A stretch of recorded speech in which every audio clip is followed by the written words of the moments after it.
Hi friends, I am Monica. Come back with new topic. आज हम हमारे video में ये देखेंगे कि हम सब लोग होली का त्योहार क्यों मनाते हैं। तो चलो देखते हैं। सबको पता है फाल्गुन मास के पूनम के दिन हम होली का त्योहार मनाते हैं। तो हम ये क्यों मनाते हैं, तो चलो देखते हैं आज के वीडियो में। पुरातन काल में एक हिरण्यकशिपु नाम का राजा था। वो बहुत ही क्रूर था, लेकिन अपने तपस्या से उसने ब्रह्मा जी से एक वरदान पाया था। जो वरदान ऐसा था कि पूरी सृष्टि में कोई भी हिरण्यकशिपु को नहीं मार सकता था। जैसे कि कोई पशु हो, कोई देव देवता हो, कोई मनुष्य हो, कोई दानव हो, कोई राक्षस हो, कोई भी हिरण्यकशिपु को नहीं मार सकता था। दिन में, रात में, घर के बाहर, या ऐसा कोई हथियार भी नहीं बना था जो हिरण्यकशिपु को मार सके।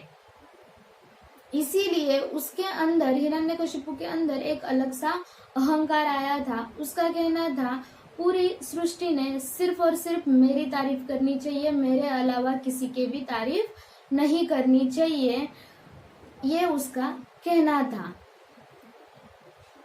हिरण्यकशिपु के अलावा कोई और की तारीफ या कोई देव देवताओं का नामस्मरण करना किसी को भी अलाउड नहीं था। अगर कोई ऐसा करता था तो उसको हिरण्यकशिपु कड़ी से कड़ी दंड देता था। लेकिन उसी के घर में उसी का खुद का पुत्र बाल प्रहलाद, जो परम भक्त भगवान विष्णु जी का था, वो अपने पापा का नाम कभी नहीं लेता था, लेकिन वो भगवान विष्णु जी का नाम हमेशा लेता था। भगवान विष्णु जी का वो परम भक्त था।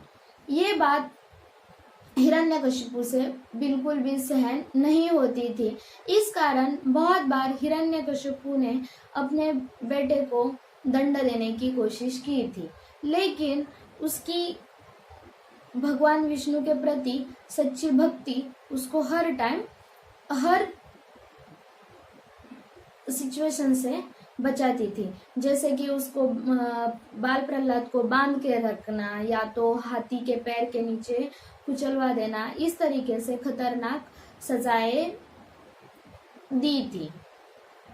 बाद में कोई भी चीज का असर नहीं हो रहा था, इसीलिए हिरण्यकशिपु और उसकी बहन होलिका दोनों ने ऐसा सोचा कि होलिका प्रहलाद को लेके एक अग्नि में बैठेगी, क्योंकि होलिका को एक वरदान में एक कपड़ा मिला था, जो कपड़ा कोई भी अग्नि में नहीं जल सकता था।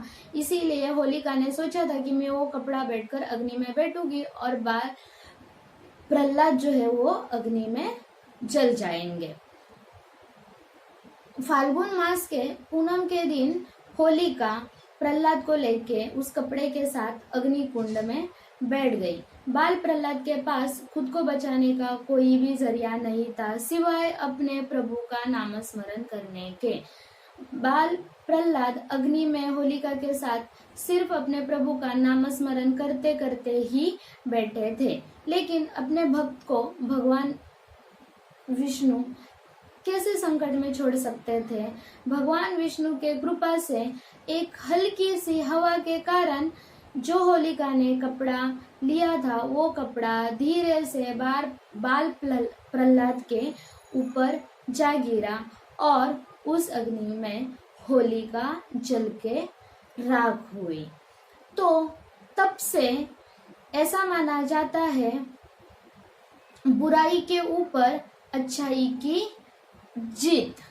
यह सोचकर हर साल फाल्गुन मास के पूनम के दिन हम होलिका का त्योहार, होलिका जलाते हैं और होली मनाते हैं। तो उस दिन हम हमारे अंदर की हर बुराई या हर निगेटिविटी उस होलिका में जलाते हैं, और उसके दूसरे दिन यही अपनी खुशी रंगों के साथ अपने रिलेटिव्स, फैमिली मेंबर्स, फ्रेंड्स के साथ मनाते हैं।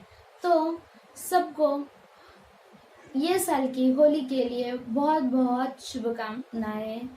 और सब लोग अपने अंदर की निगेटिविटी, बुराई जो भी है वो इस साल के होली में जलाए और उसके दूसरे दिन अच्छे अच्छे रंगों के साथ होली मनाए। यही विश रखती हूँ। Happy Holi all of you. Thank you.